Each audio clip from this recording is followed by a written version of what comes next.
play 2-5 cash at the Orleans in Las Vegas, Nevada, where I pick up some big hands and massive draws and even end up folding an ace-high flush. What is up, everyone? Alex Duvall here. As you can tell from the intro, in this video we play at the Orleans in Las Vegas, Nevada, a first for the channel. They actually have pretty good cash games there, with their 2-5 having a max buy-in of 1K, which is pretty deep. I also end up playing a $500 tournament, which is a bounty tournament where each bounty is worth $50. So stay tuned to see if we win any bounties. As always, thank you guys so much for watching, and if you haven't already, be sure to subscribe. We are almost at 10,000 subscribers. You definitely want to say you were here before 10K. Let's get into the hands. Let's go.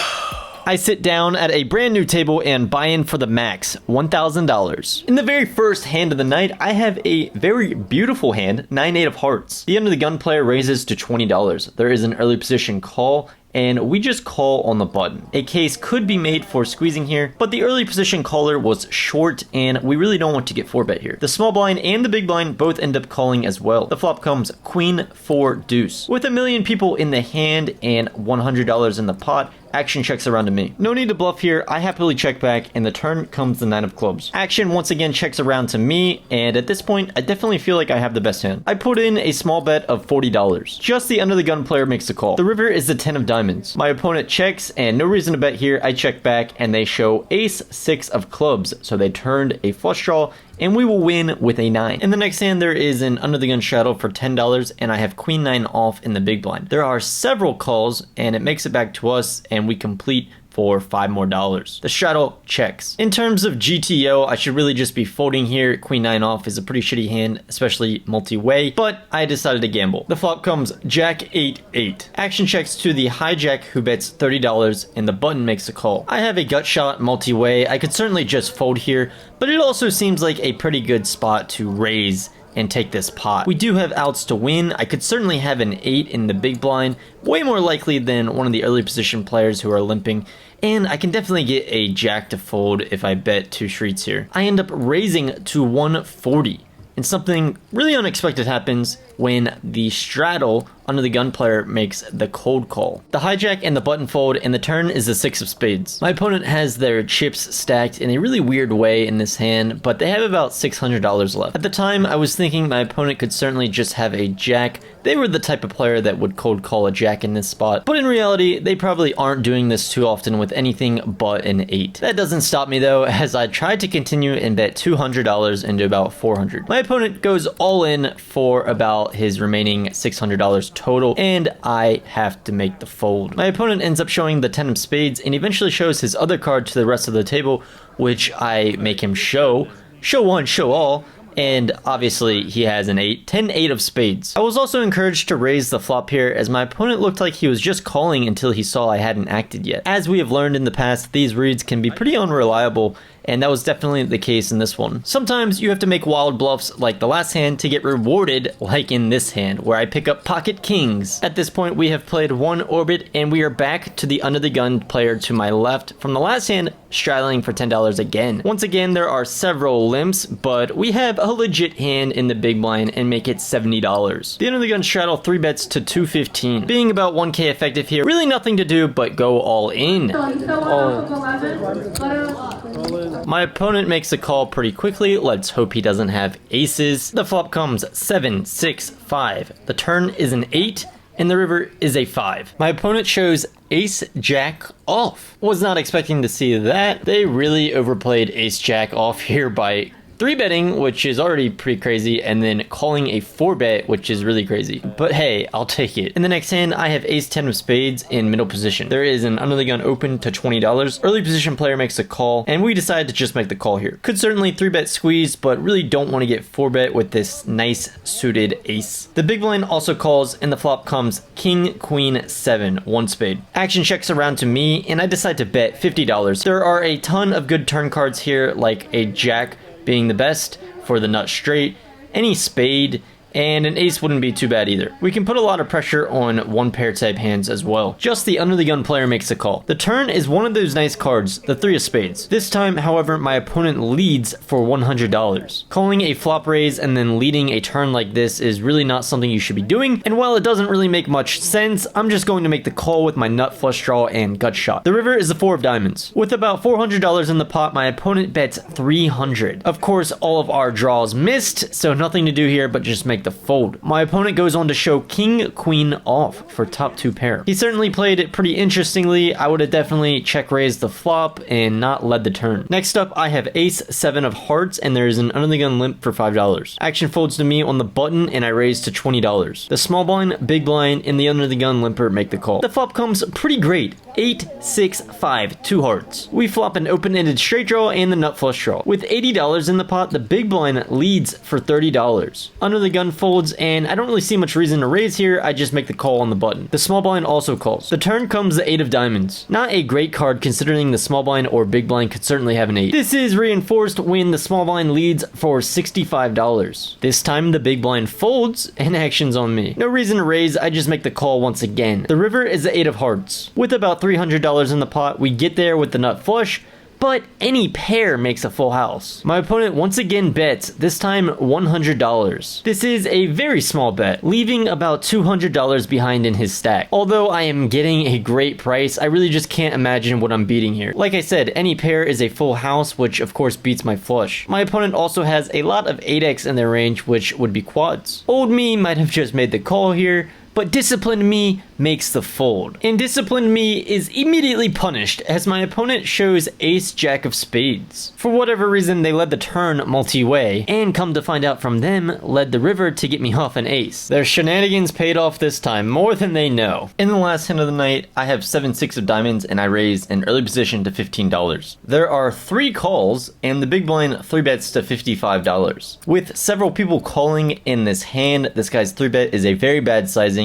and a size that I really just can't fold to. I make the call, and only one other pre-flop caller ends up folding. The hijack and the button call, so we are going 4 ways to a flop that comes 10, 8, 5, 2 hearts. We flop an open-ended straight draw with backdoor diamonds. The big blind leads for $200 into about $220. Being about $1,200 effective with this player, I think I have to call here at least once. I make the call and the rest of the players fold. The turn is the jack of spades. With about $620 in the pot, my opponent goes all in for something like $900. All in. Easy fold for us, and probably could have even folded the flop, considering there was action left behind us, and some of our straight outs might not even be good if they come a heart completing the flush. Time to cash out. In for $1,300, cashed out for $1,321 for a slight profit, which is always better than a slight loss. While at the Orleans, I also end up playing a $500 bounty tournament with each bounty worth $50. These are a few of the interesting spots. I start off this tournament by doubling my starting stack very early on by coolering someone with a full house versus smaller full house. That someone is all in this next hand with jack 3 off versus my king 9 off. I try to finish what I started but get no luck as the flop comes ace jack 6, turn ace, and river 7. They will survive with their pair of jacks, and we miss out on our first bounty opportunity. Why was that one worth? Oh, it was a bounty.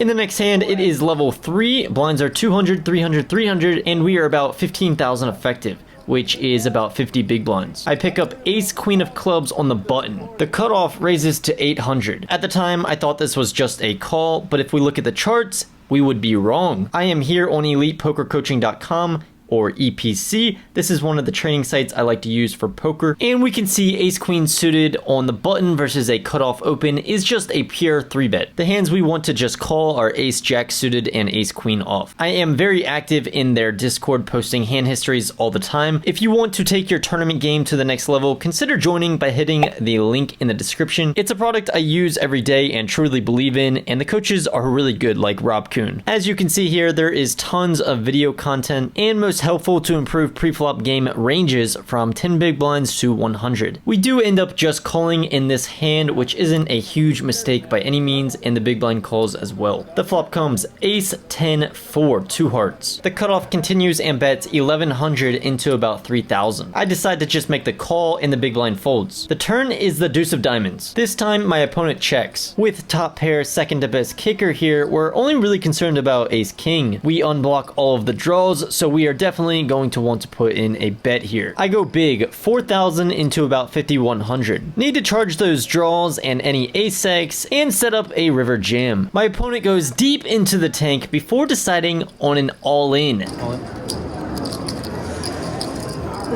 Have to call.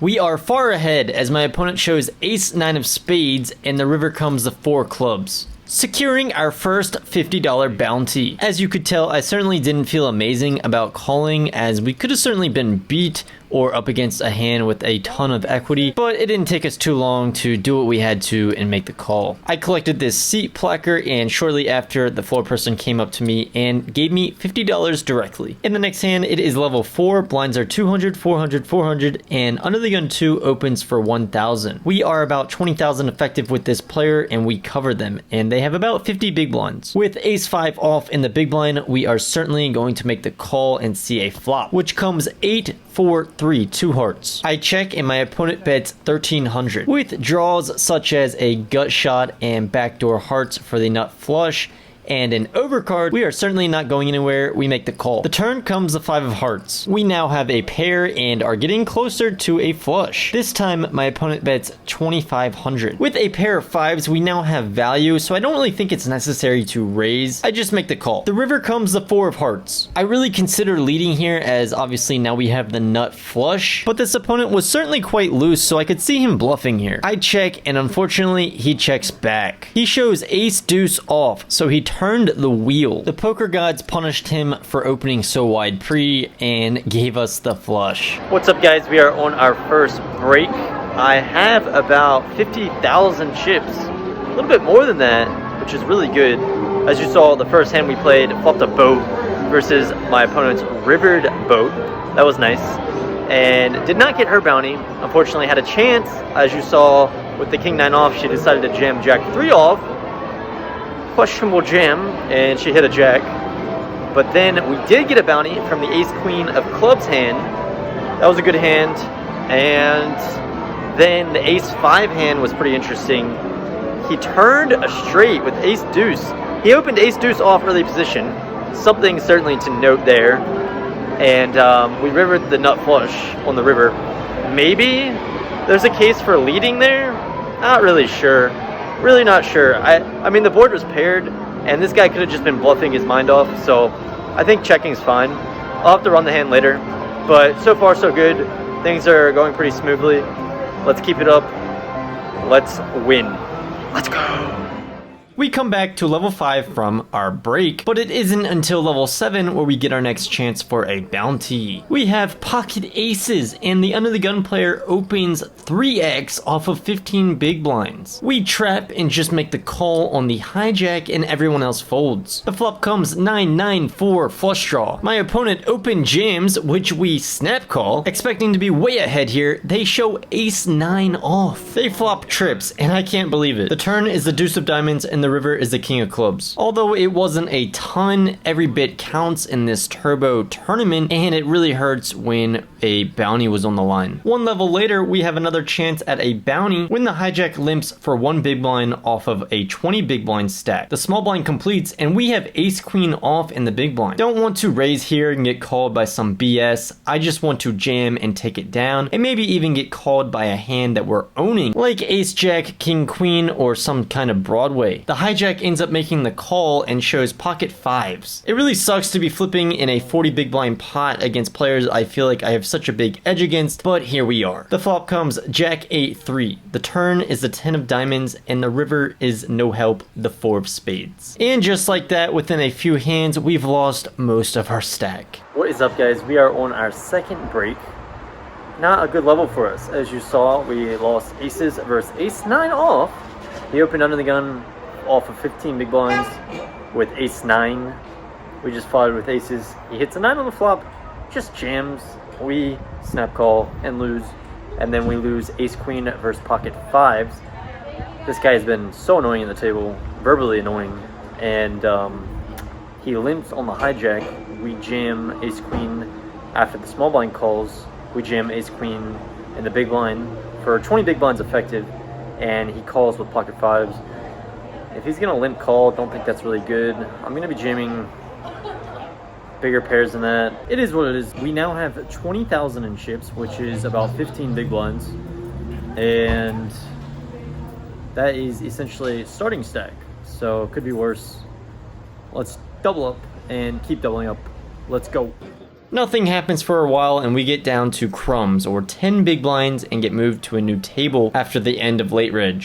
With my tournament life on the line, I jam 10 big blinds on the button with ace-7 off. The big blind calls and things are not looking good as he shows pocket aces. To really give me no hope, the flop comes ace high. And due to a few unlucky spots, we are out.